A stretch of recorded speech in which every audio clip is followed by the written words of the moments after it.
My plan for getting Bernie the nomination was inspired by the coalescence.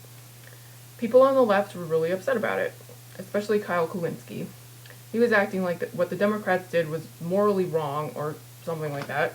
Like they broke the rules or there's some kind of honor code they didn't respect. I thought it was a great move. It's exactly the kind of bold, naked power grab that everyone wants the Democrats to make against the Republicans, but they never do. Weird. It's as though the Democrats don't perceive Republicans to be a threat to their power. The Democrats only bring out the big guns when the threat comes from the left. But why did the coalescence work?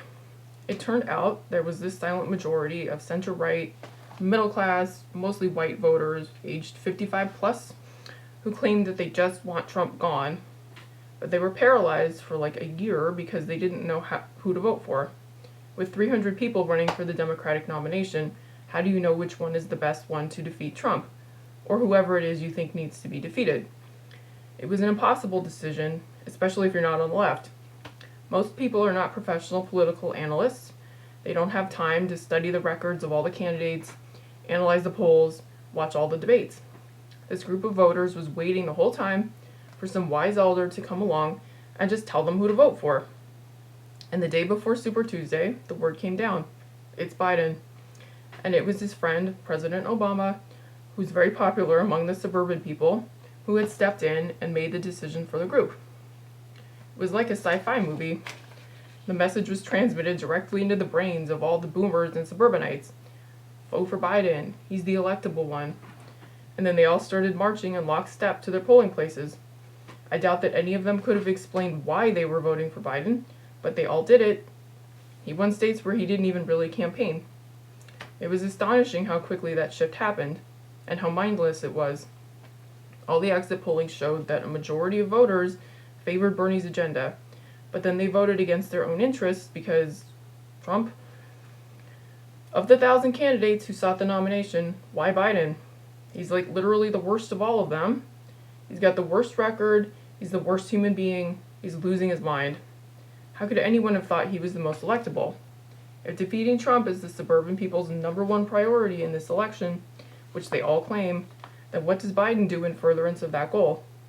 I would think that you'd want a candidate who appeals not to the people who are most likely to vote, the older voters, the suburbanites, but rather to the groups that are least likely to vote, the voters who turn out when they're enthusiastic about a candidate and stay home when they're not. Bernie Sanders appeals to those voters. Joe Biden and the Democratic Party do not. Furthermore, if those high propensity voters are telling the truth about just wanting Trump gone, and they're going to vote no matter what, then they don't need to be accommodated with the nominee they prefer. They should be willing to vote for anyone who gets the nomination, right? They should want low propensity voters to get the nominee they prefer. Democrats win when turnout is high. Turnout is high when enthusiasm is high.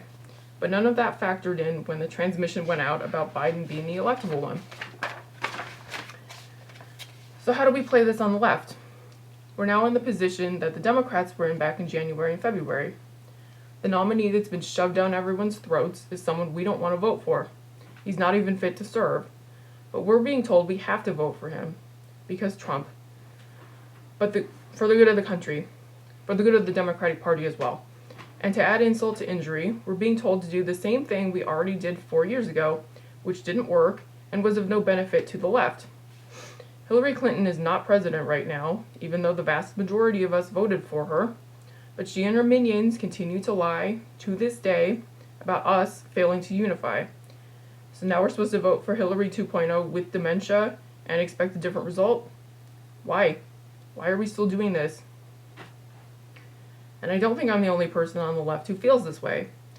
I wonder if maybe there's even a silent majority out there who question the value in continuing to play the Democrats' game and prop up their shitty candidates in exchange for nothing. Of course, most Americans live in safe states. We're free to lodge a protest against Joe Biden if we want. The calculation is different if you live in a swing state, though.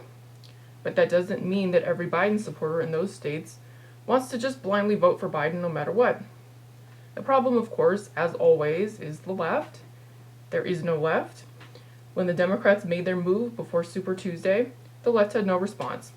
Bernie and his drum circle of a campaign had no response either, other than fall in line with the Democrats, because Trump is bad.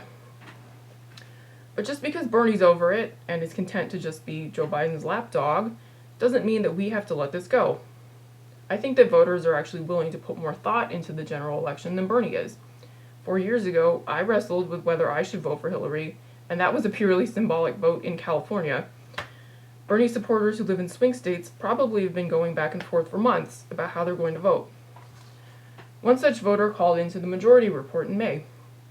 That call was posted as a video called, "At what point should you not vote for Joe Biden?" I'll save you the time of having to watch the video. You should never not vote for Biden, because Trump bad. The caller is from Pennsylvania. She voted for Hillary 4 years ago because it seemed like the right thing to do, and now, faced with having to vote for Joe Biden, who is like Hillary but worse, the caller is wondering if maybe this time she should just not. And you can hear it in her voice. She wants to be told not to vote for Biden. She wants Sam Cedar to set her free, and he won't do it because he's a Biden supporter.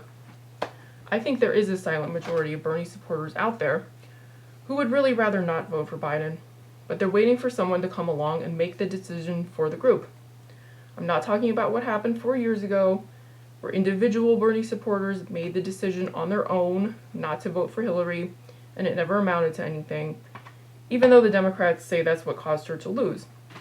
What I'm talking about is some kind of decider, like Obama was for the Democrats, leading a large-scale coalescence on the left around the idea that we are just not voting for Joe Biden.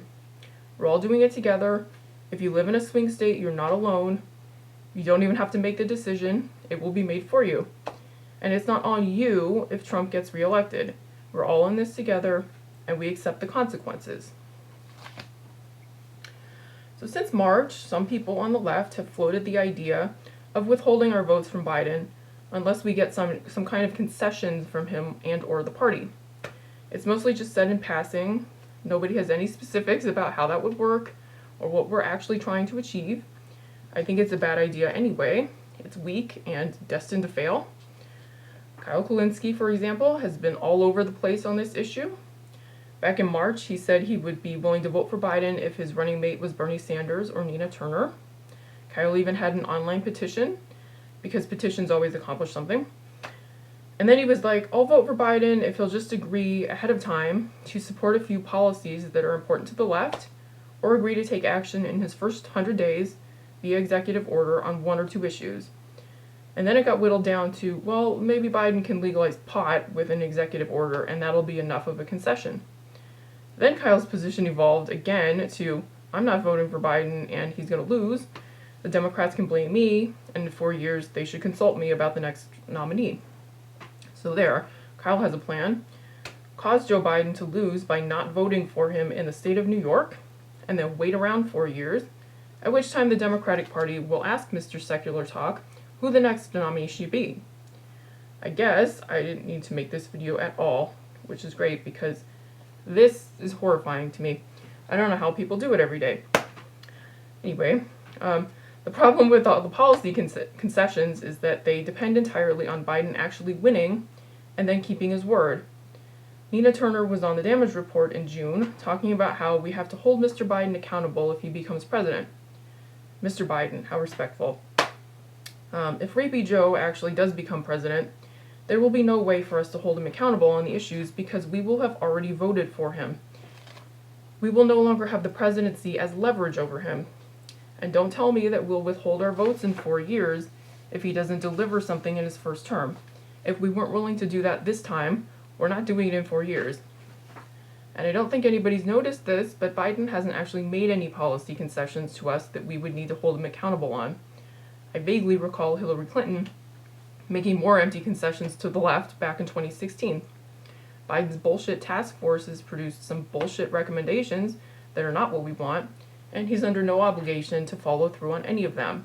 That's reality. Once we vote for him, he's off the hook, and he's a Republican, so he doesn't want to do anything. Also, he's a pathological liar. The VP thing was always nonsense. Picking a woman maybe was supposed to be a concession to us, like, because Biden's so conservative, he thought that the mere act of picking a woman was a progressive thing to do, even if she's ultra-conservative. But even the idea of his picking a left-winger, As part of this delusion that's going around on the left, that if Biden becomes president, there will be all these progressive voices in the room having an influence on him. I think it's much more likely that his corporate donors and his Wall Street cabinet secretaries will have the influence.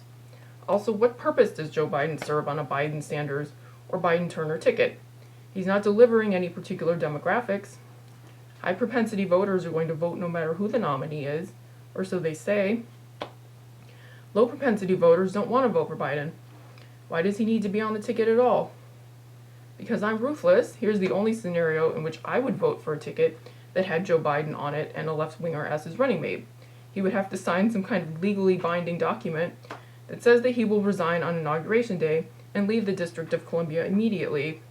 I'll vote for that ticket as long as Nina Turner is sworn in as the 47th President of the United States on Inauguration Day, 2021.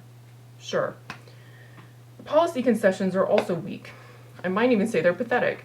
It went from Bernie's visionary agenda to maybe Mr. Biden will let us have some pot. It's not much of a prize if you live in a state where it's already legal. I understand that there is a criminal justice reform aspect to this, but even that seems like a minor concession from Biden. I mean, how many people have been in federal prison unnecessarily because of his crime bill? Thousands? Tens of thousands?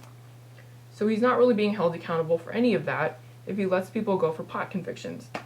And I can't emphasize this enough, once we vote for him, and if he actually becomes president, he is under no obligation to do anything. And by the way, he still hasn't budged on the pot thing.